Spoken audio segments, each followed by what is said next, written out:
Bonjour à tous et bienvenue sur Nerf in Progress. Aujourd'hui on va s'occuper du blaster X-Shot Chaos Meteor.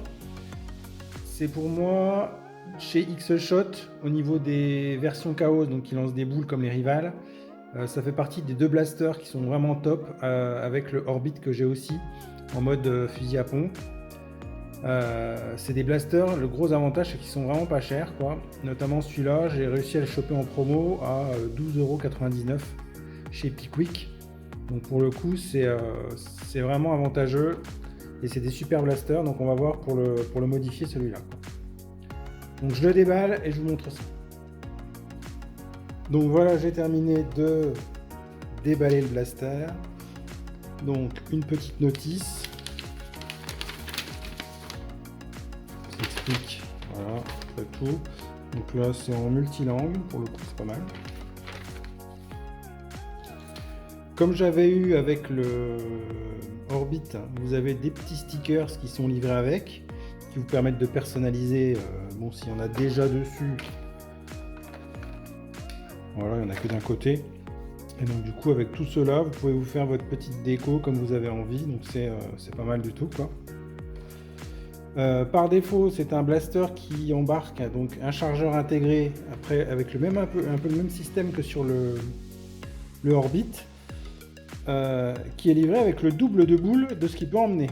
Donc un petit clin d'œil à monsieur et madame Nerf pour leur dire que au moins eux ils sont pas radins avec les boules quoi.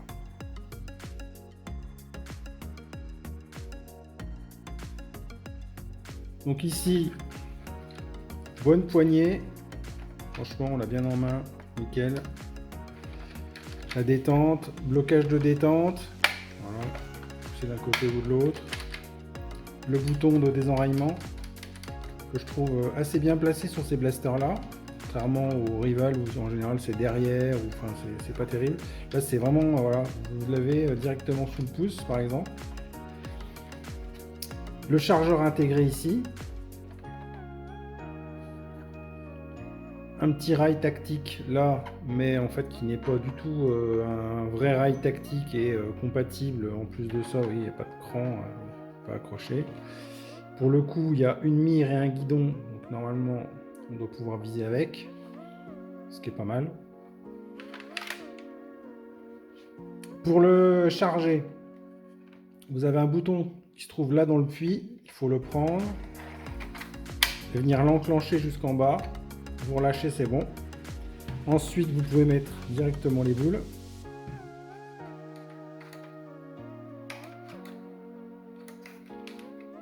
Voilà.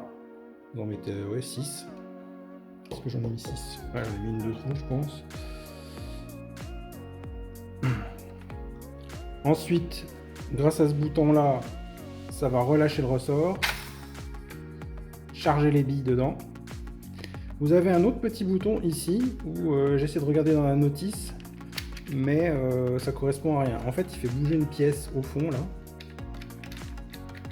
mais enfin, je vois pas. Peut-être qu'il y avait un système où ça devait fonctionner, je sais pas quoi. Je sais pas à s'enfoncer mes pièces. Ouais.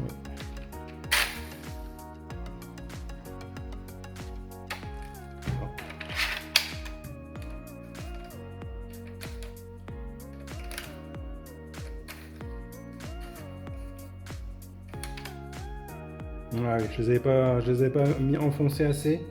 Et vous avez la petite languette qui est derrière. Donc là, on est bon. C'est chargé. Donc, pas de slam. Donc ça veut dire que vous pourrez pas, comme sur les blasters normaux, laisser le doigt appuyer sur la détente et recharger tant que vous voulez. Le système, comme un Chronos par exemple, avant, arrière, vous repoussez et ensuite vous tirez. Ici, la trappe de désenraillement. Et après, il n'y a plus qu'à faire feu.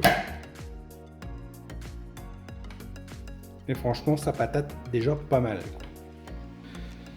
Ok, donc pour la partie ressort, donc ici, j'ai reçu un 6 kg.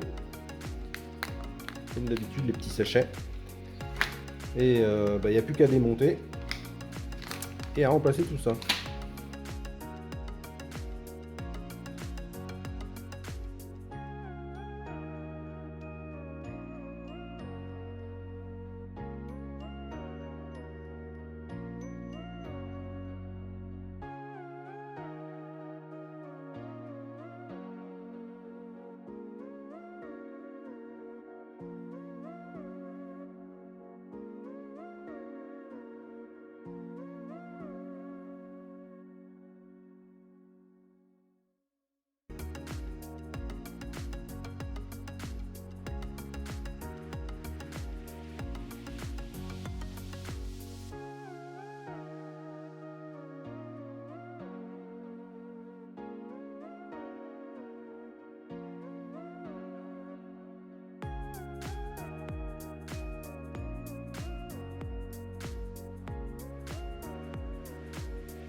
Ok, donc voilà le plongeur.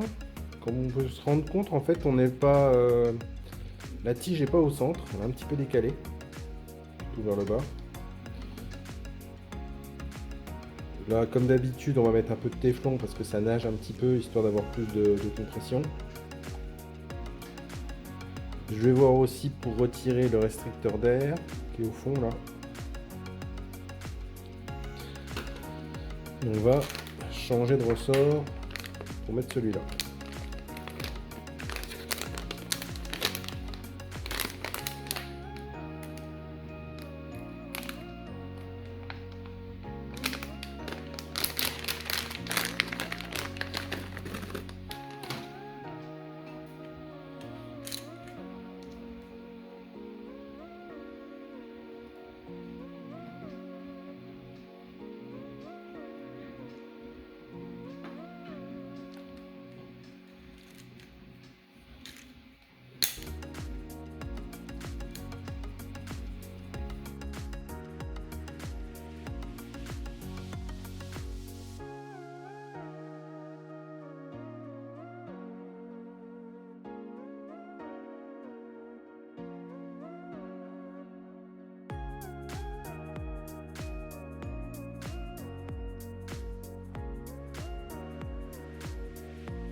Alors, pour le remettre, bien faire attention, vous avez le petit plot qui est là, il y a un logement qui est en dessous là, il faut bien le pousser là.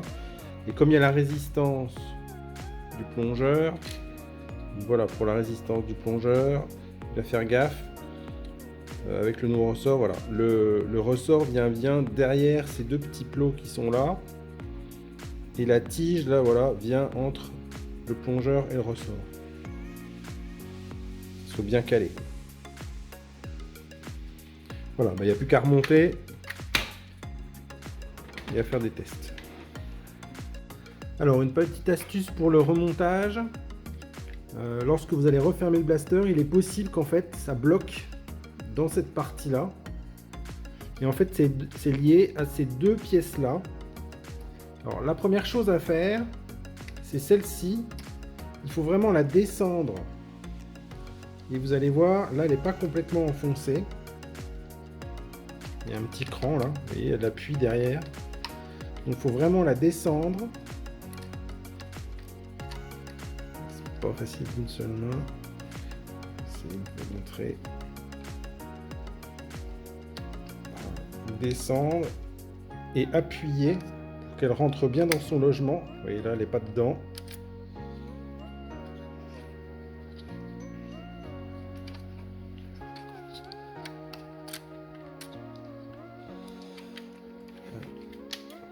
Je vais essayer de descendre un peu la caméra.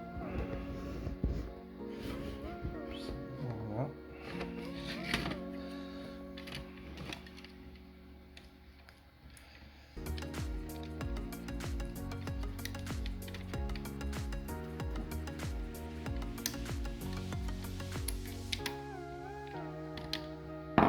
Voilà. Là, elle est dedans. Vous voyez, elle est décalée. Elle ne vient pas toucher le bord là.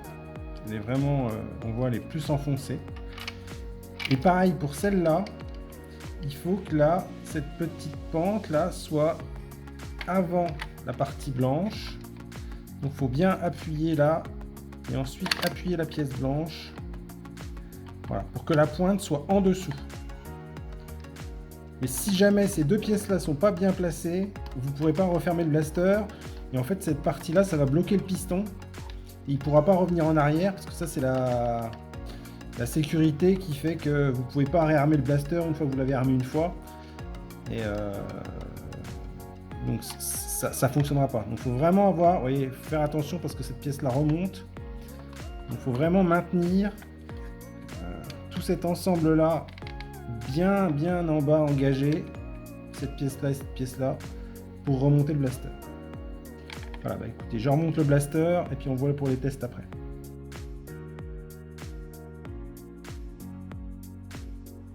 On se retrouve pour les tests de tir. C'est parti avec le nouveau ressort.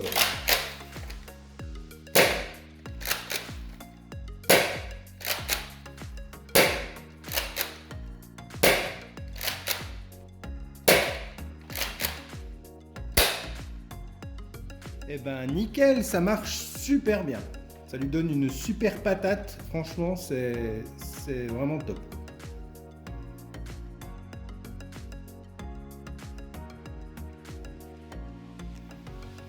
Voilà, donc pour conclure cette vidéo, je vous laisse comme d'habitude avec quelques petites vidéos du blaster que j'ai faites de près. J'ai utilisé la petite planche d'autocollant qui était fournie avec pour mettre 2-3 petites décos. Je trouve que c'est assez léger, ça renforce un petit peu le relief du blaster avec la peinture. Sinon, comme on a pu le voir, le changement de ressort et la modification du restricteur, ça y fait beaucoup. Ça vous permet d'avoir un blaster vraiment plus puissant et c'est assez simple à faire, quoi. Donc n'hésitez pas, c'est vraiment un très bon rapport qualité-prix, livré avec un nombre de balles supérieur à ce qu'il peut emporter. Donc là, merci X-Shot d'avoir pensé aux utilisateurs, surtout que les balles comme ça se perd assez facilement. N'hésitez pas à vous abonner et je vous dis à une prochaine vidéo pour une modification de blaster ou autre. Salut!